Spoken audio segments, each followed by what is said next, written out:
नमस्कार, जय माता दी। प्रिय दर्शकों, 2077 संवत्सर 1942 साके नए वर्ष का शुभारंभ 25 मार्च 2020 को प्रारंभ होगा। हम पंचांग के अनुसार नया साल प्रारंभ मानते हैं चैत्र नवरात्रि प्रतिपदा से। इस प्रतिपदा तिथि से ही नवरात्र प्रारंभ हो जाता है। नवरात्रि बुधवार दिन से प्रारंभ होकर के अगले गुरुवार तक रामनवमी गुरुवार को मनाया जाएगा, यानी 25 मार्च से प्रारंभ होकर के, और जो दिन है 3 अप्रैल को रामनवमी मनाया जाएगा। रामनवमी का महापर्व मनाया जाएगा और रामनवमी के पर्व के बाद ही नवरात्रि का समापन किया जाता है। नवरात्रि का जो समय है, दरअसल दैवी शक्ति संपन्नता की प्राप्ति के लिए नवरात्रि का व्रत, देवी की पूजन और दैवी आराध्य श्लोकों का पाठ किया जाता है। दुर्गा सप्तशती का पाठ किया जाता है। देवी की स्थापना, कलश स्थापना, घट स्थापना, देवी की षोडश उपचार पूजन, नवग्रह पूजन, षोडश मातृका का पूजन, चतुष्षष्ठी यानी 64 योगिनी का पूजन, शर्वतो भद्रमंडल देवताओं का पूजन, तमाम देवी देवताओं का आराधना पूजन किया जाता है। और इस पूजन के माध्यम से दैवी शक्ति संपन्नता की प्राप्ति होती है। त्रिगुणात्मिका दुर्गा देवी की आराधना की जाती है और इस आराधना मात्र से ही हम अपने जीवन में शक्तिशाली हो जाते हैं। जैसे हम अपने जीवन में डिवाइसेस यूज करते हैं, मोबाइल, लैपटॉप, इन चीज़ों के अंदर भी बैटरी होता है और वो बैटरी क्या है कि जब यूज करते करते डिस्चार्ज होता है तो हम पुनः उसे इलेक्ट्रिसिटी के साथ जब जोड़ते हैं तो वो चार्ज हो जाता है। ठीक उसी तरह से नवरात्रि का पर्व मैं मानता हूँ। हम 6 महीने तक काम करते करते अच्छे बुरे हमारे द्वारा जो कर्म हो जाते हैं उनसे हमारा जो शक्ति है क्षीण हो जाता है और हम इन 9 दिनों में त्रिगुणात्मिका भगवती के आराधना से हम अपने आप को पुनः रिचार्ज करते हैं। और जब हम रिचार्ज हो जाते हैं तो फिर हम एक नई एनर्जी के साथ अपने आगामी नए 6 महीने यानी अगले नवरात्रि तक हम फिर से अपने 6 महीनों का सकारात्मक इस्तेमाल कर पाते हैं। बुधवार के दिन साल का शुभारंभ हो रहा है। घट स्थापन, कलश स्थापना, प्रतिपदा 25 मार्च 2020 को किया जाएगा और घट स्थापना, कलश स्थापना के लिए हमें विधिवत मिट्टी के कलश के अंदर जल भरना है। कलश के गले में कलावा बांधना है।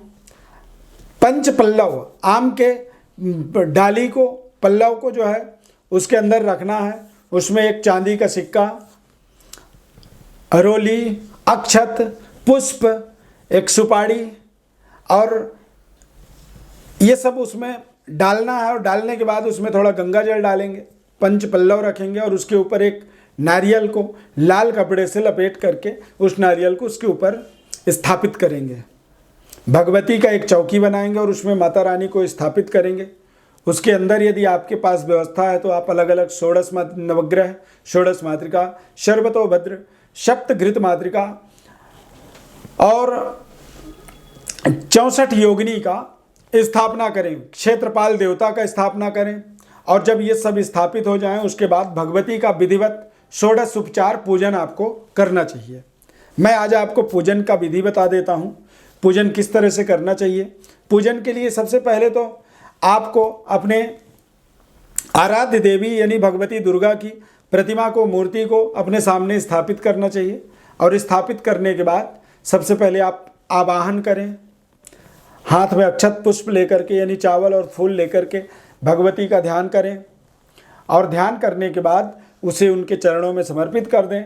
उसके बाद फिर से अक्षत ले लें हाथ में और अक्षत लेकर के भगवती को आवाहित करें, बुलाएं, उनके मंत्रों का पाठ करें। या कोई मंत्र आपको ज़्यादा जानकारी नहीं है तोम सर्व मंगल मांगल्ये शिवे सर्वार्थ साधिके शरण्ये त्र्यंबके गौरी नारायणी नमोस्तुते।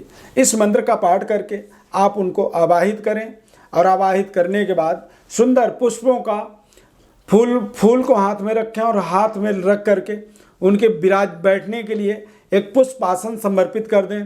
पुष्पासन समर्पित करने के बाद आप भगवती से प्राण प्रतिष्ठित यानी भगवती को प्राण प्रतिष्ठा करने के लिए प्रार्थना करें। वैदिक मंत्रोच्चार करें या दैवी मंत्रोच्चार करें, पौराणिक मंत्रोच्चार करके भगवती को प्राण प्रतिष्ठित करें। इसके बाद उनका पाद प्रक्षालन यानी पैरों को धोएं, हाथ को धोएं, मुख को धोएं और सर्वांग आचमनीयम करके उनको संपूर्ण स्नान करवाएं और संपूर्ण स्नान के पश्चात वस्त्र पहनाएं, तिलक लगाएं। तिलक लगाने के बाद भगवती का जो श्रृंगार होता है वो सारा श्रृंगार सामग्री समर्पित करें और उसके बाद माला पुष्प अर्पित करें। माला पुष्प के बाद अक्षत अर्पित करें। सुगंधित द्रव्य यानी कोई सेंट, परफ्यूम इत्यादि है तो वो भगवती को लगाएं और लगाने के बाद जो चुनरी है, जो माता के वस्त्र हैं, उन वस्त्रों को भी समर्पित करें और करने के बाद जो भोग है, जो मिष्ठान आप लाए हैं, जो फल लाए हैं, पान के पत्ता, लौंग, इलायची, सुपारी इत्यादि सब समर्पित करें और उसके बाद दक्षिणा अर्पित करें।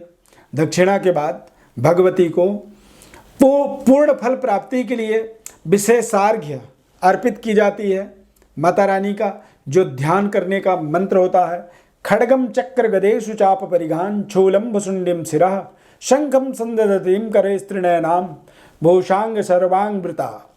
इस तरह के मंत्र से ध्यान करें और ध्यान करने के बाद प्रार्थना करें और प्रार्थना करने के बाद आप दुर्गा सप्तशती का पाठ कर सकते हैं।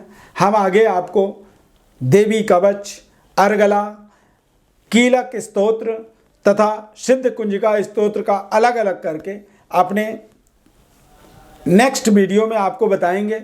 आप यदि आप स्वयं कर पाएँ तो अच्छी बात है और आप यदि नहीं कर पा रहे हैं तो हमारे उन स्तोत्रों का पाठ जो हम करके आपको सुनाएंगे, उन स्तोत्रों का पाठ को आप रोजाना 9 दिन तक श्रवण करें।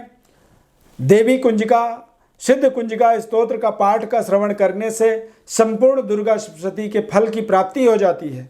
तो पूजा का विधि मैंने यहाँ बताया। नेक्स्ट कार्यक्रम में मैं आपको सिद्ध कुंजिका स्तोत्र को पाठ करके बताऊंगा, सुनाऊंगा और आप उसका 9 दिन तक यदि निरंतर श्रवण करते हैं, सुनते हैं तो निश्चित रूप से माता रानी की आपको संपूर्ण कृपा प्राप्त होगी और आपके जो भी मनोरथ होंगे वो मनोरथ शीघ्रात शीघ्र, क्योंकि बताया गया है कलौ चंडी विनायको, कलयुग में भगवती देवी का और गणेश का जो रिएक्शन होता है, जो फल देने की पावर है वो तुरंत है, क्विक रिएक्शन है। मतलब आपने अभी किया और शाम को उसका फल मिल गया।